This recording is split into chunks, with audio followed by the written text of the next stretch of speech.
Hey, Karen here. Welcome back to my channel and welcome back to our living room. I never film in here. Well, I've filmed in here maybe once or twice before, but not recently, definitely not recently. And today I'm actually filming a vlog. So I thought I'd just film in a completely different room today. And I actually realized recently that I haven't given you a coronavirus update. So I thought I'd do that in today's video and also give you some more advanced listening practice as well. And my vlogs are really for you to get to know me a little bit better and also to come along on some of our adventures while we're still living here in Asia. I don't know how long we're going to be living here for, so we're just making the most of our time here.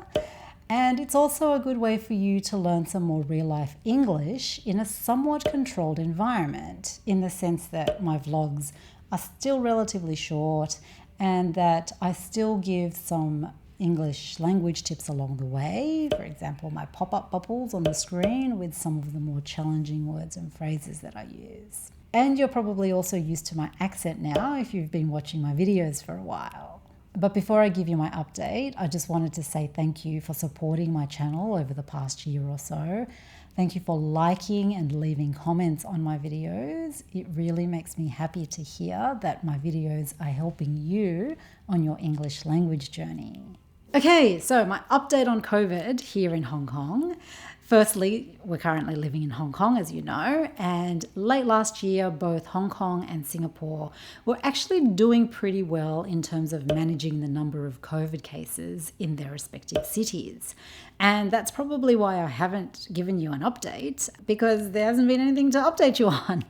So everything was going really well, and so the Hong Kong and Singapore governments agreed sometime late last year that they would form an air travel bubble, which would mean that people could travel freely between these two cities, and so we wouldn't have to spend any time in quarantine, for example. But of course, there are requirements that have to be met in order for this travel bubble to stay in place. And one of these requirements is that the 7-day average of local COVID cases can't be more than 5.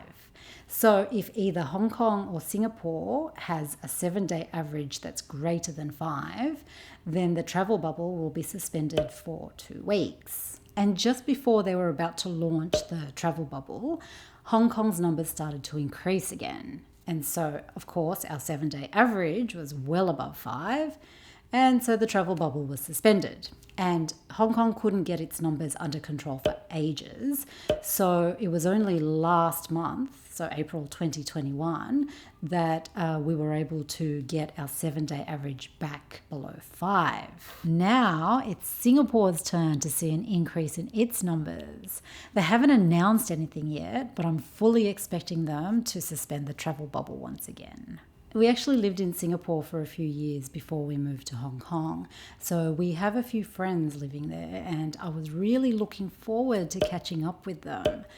But it's looking less and less likely to happen now, unfortunately. So I guess we just have to wait a little bit longer again. It's very disappointing. One of the requirements for Hong Kong residents is that they have to be fully vaccinated before they can travel to Singapore as part of this travel bubble.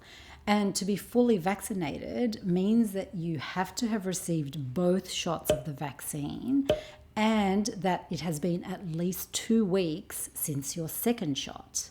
And we received our second shot a few weeks ago, so we actually meet this requirement now. I was a bit nervous actually when we went to go get our second shot.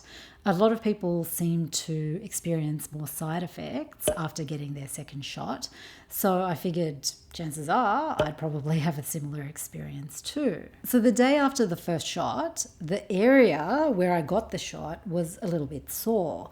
And so every time I lifted my arm, it felt like I had worked out at the gym. You know how your muscles get really sore after you've had a good workout? Well, that's what just this area felt like. It was really strange. But after about a day or two, it went away and I was fine. And then my experience with the second shot was virtually identical, right down to the process, because we went to the same hospital on the same day of the week, at the same time. It was just 3 weeks apart. And like with the first shot, I was fine on the day, and it was just the following day where I felt a little bit of soreness in that same area. And after about a day or two, it went away and I was fine. So luckily, I experienced very minimal side effects after getting vaccinated. The nurse did say after the second shot to drink lots of water on the day, to stay away from alcohol, and to not work out. And I did all three, so maybe that helped as well. But I'm very grateful that I have been vaccinated, because I know that there are a lot of people still waiting, including family and friends. So I hope that you're able to get vaccinated very soon too, if you haven't already. Well, that was my latest coronavirus update. My last one was sometime last year, probably a year ago now. So I was well overdue for another one. So I hope you learnt a few new words and phrases in today's video. Thank you for watching as always. Keep practicing, stay safe out there, and I shall see you in the next video. Bye.